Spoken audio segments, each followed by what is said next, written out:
ko to eh. Sinusog ko yung sarili ko sa pagkatrabaho. Dahil doon, bayan ko yung mag-ina ko. Wala naman na ibang kagantay na mangyari, mabigyan lang sila ng magandang buhay.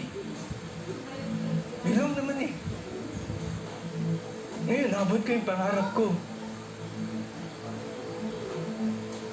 Pero sila naman hinawala.